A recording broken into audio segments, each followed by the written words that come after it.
Katanya Allah Maha Kaya, kok cuma balas 10? Oh, saya bilang, Bang, Allah itu Maha mengetahui kadar keimanan kita di kota Palembang. Maaf, kebanyakan kita di kota Palembang keimanannya masih model pedagang. Tahu pedagang? Yang kalau mengeluarkan sesuatu berhitung, kali-kali aja untung. Tuh pedagang tuh, kali-kali aja untung. Makanya cuma Allah balas 10 sesuai zona calo. Udah jatah calo kan 10% Pak, nggak boleh lebih. Kecuali calo BTS itu lebih banyak tuh, sampai 27 miliar calo BTS jatahnya. Nggak percaya? Hitungan iman kita masih iman pedagang nih setan. Tapi jawabin jujur ya, ini orang laki-laki setan. Tolong jawabin jujur, mau jawab jujur. Baik. Tadi sholat Jumat, orang laki-laki yang ada di Sukamaju kan biasanya pada sholat Jumat. Sholat Jumat apa tidak? Sholat. Yang sholat. Iya, yang sholat, yang tidak itu. Baik. Masuklah kita beritahu kan. Kalau di Jakarta, sebelum waktu naik ke mimbar ada kotak sholawat. Di sini sama. Alhamdulillah. Baik. Ketika kotak sholawat menghampiri kita sadar di kantong baju kita ada di 100, 50, 20, 10, 5.000, 2.000. Berapa yang dimasukin ke kotak? Ayo udah saya salah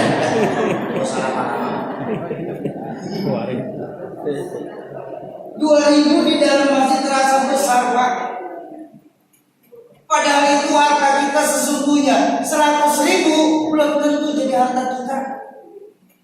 Bisa jadi hartanya tukang warung di rokok. Bisa jadi hartanya pom bensin kita isi bensin. Yang 2.000 itulah harta kita sesungguhnya. Makanya saya bingung, sudah sedekah cuma 2.000, doanya pengen masuk surga. Surga mana 2.000? Nggak boleh, surga udah naik sekarang harga. Soki nggak boleh begitu, Soki ya Bu ya. Sedekah itu kan yang penting. Saya setuju. Betul. Sedekah yang penting ikhlas. Soal besarnya itu nomor 1. Kenapa? Sedekah daripada kecil nggak ikhlas lebih baik banyak tapi ikhlas. Apa yang kita lakukan? Harta yang kita keluarkan di jalan Allah itu yang nanti akan jadi penerang dalam tubuh kita. Bapak Ibu nitip duit di Masjid Miftaul Jannah 1 juta rupiah. Subhanallah. Ketika nanti Bapak Ibu meninggal dunia masuk ke dalam alam kubur, kuburan Bapak Ibu sudah pakai lampu neon. Oh ya 1 juta orang kuburan Pak. 1 juta. Soki 100.000 bagaimana Soki? Gak apa-apa, lampu templok. Kecilan. 20.000 Soki pilih. Apinya gue yang hati-hati pacarnya kayak angin. 2.000 Soki, pentol korek. Aksi gitu. Apa sih yang kita khawatirkan? Baginda Nabi sendiri menjamin harta yang kita keluarkan di jalan Allah sungguh tidak akan pernah berkurang. Justru yang terjadi bal yazdad akan bertambah dan bertambah. Ingat Bapak Ibu, baginda Nabi kalau sudah mengeluarkan kalimat lebih dari 1 kali, mengulang kalimat lebih dari 1 kali, ini bukan kalimat yang bercanda. 1 kurang 1 10. Ada juga angka Allah 1 bagi 1 100. Dari mana saja? Hadis baginda Nabi. Baginda Nabi yang mengajarkan orang yang melakukan mengeluarkan harta di jalan Allah sungguh akan dibalas dengan mi'ata marrah, 100 kali lipat. 100 masih kurang juga. Kenapa? Ada 1 kurang 1 700 angka Allah. Saya harus dibawa ke rumah sakit malam hari ini. Lama-lama ceramahnya kok jadi tidak masuk logika. Dari mana Sogi?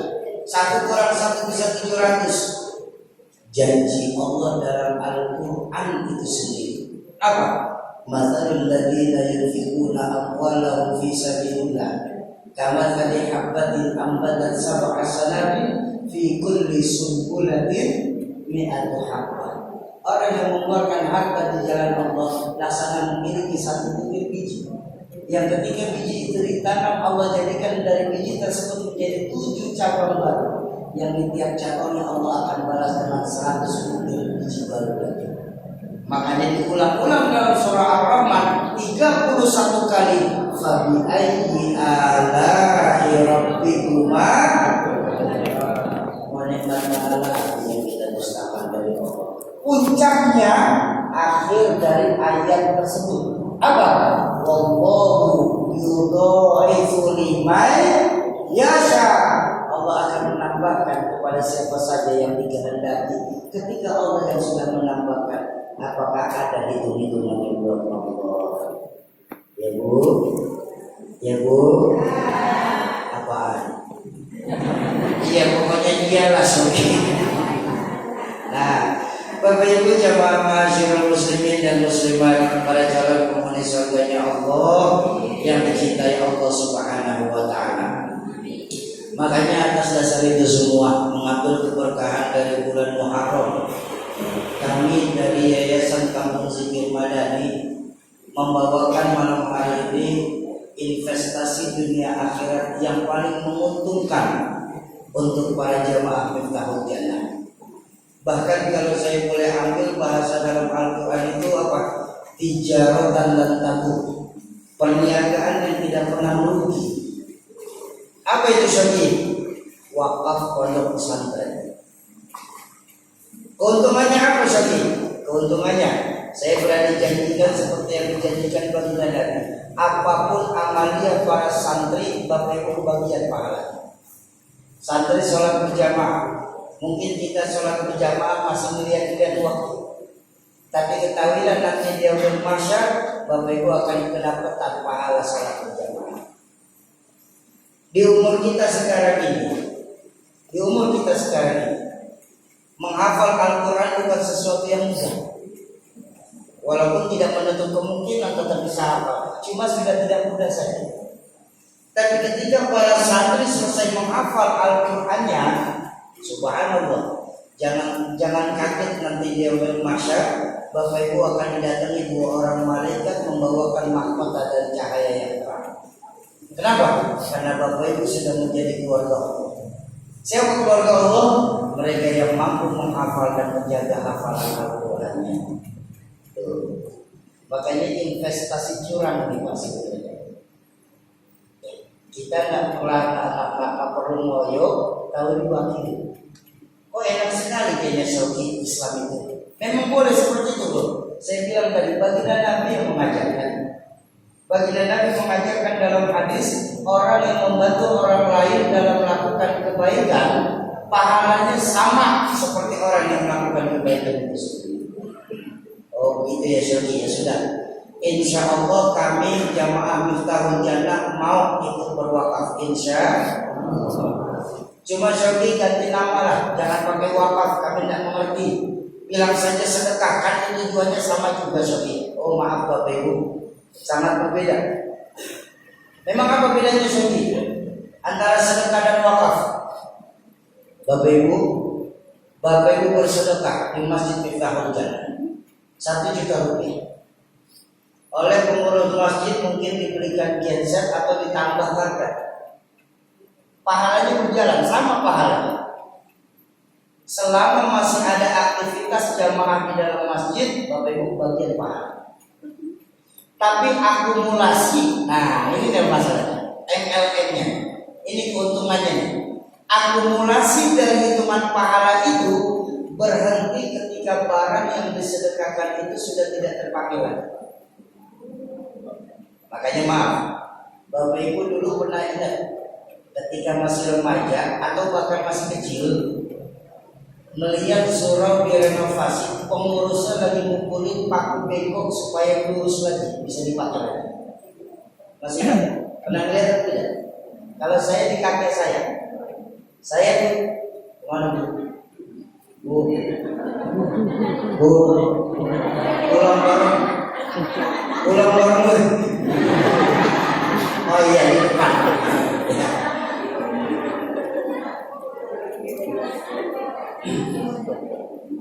Kakek saya Pak, Bu, kakek saya ini pengurus Pak.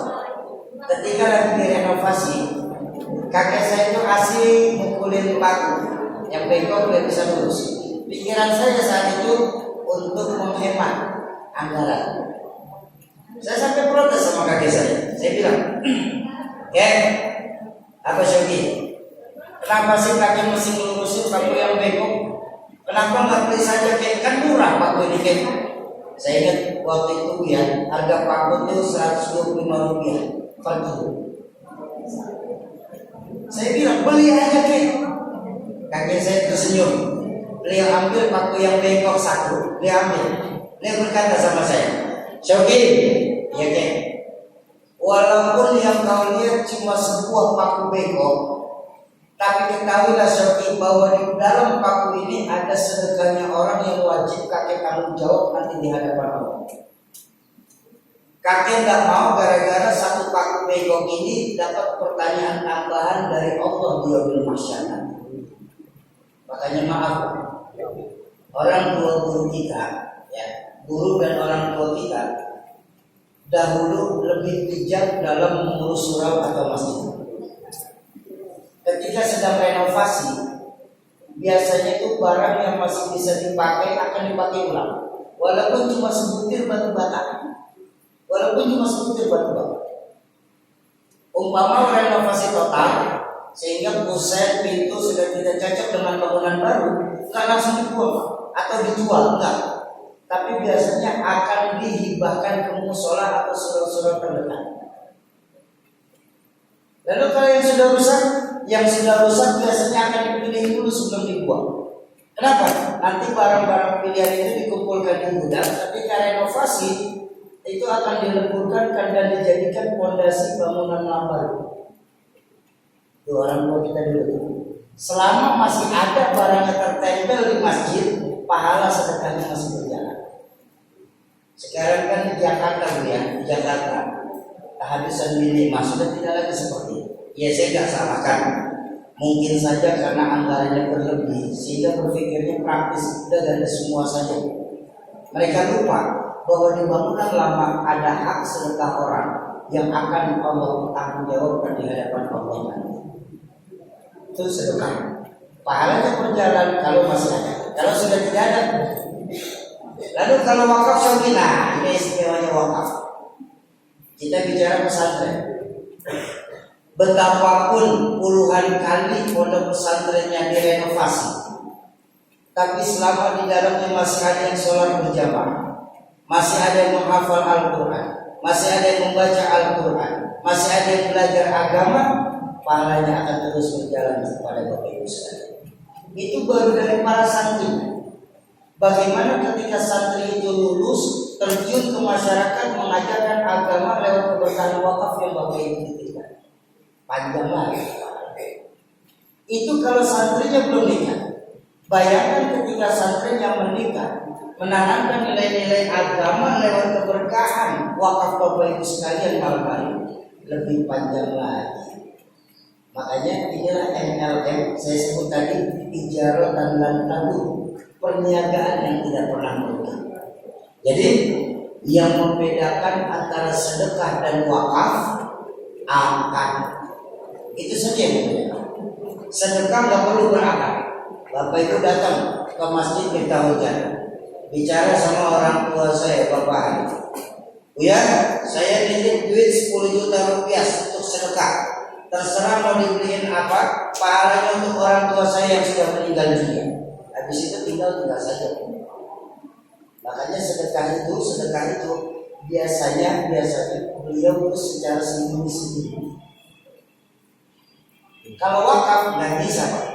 Kalau ada yang datang ke masjid Miftahul Jannah, ya saya nitip duit 10 juta, jatuhnya wakaf ya. Maka petugas masjid wajib mengakad uang tersebut. Kenapa? Kalau tidak diangkat maka pahala yang sampai hanya sebatas pahala serendah saja. Oh begitu ya Sogi ya? Ya sudah Sogi, insya Allah kami sudah paham dan kami tetap mau ikut untuk berwakaf, insya Allah. Tapi ada sedikit masalah Sogi. Apa Bu? Saya nggak punya duit.